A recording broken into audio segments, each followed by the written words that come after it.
আচ্ছা হুজুর, আমার ছেলের গায়ে হাত দিল কিরা?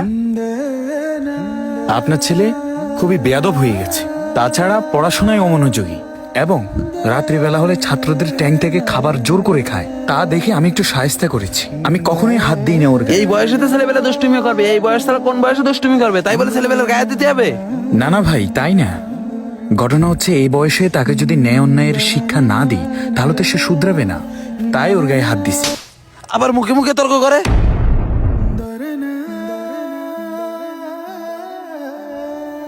তুই জানিস না বর্তমানে রানিং চেয়ারম্যান আমি?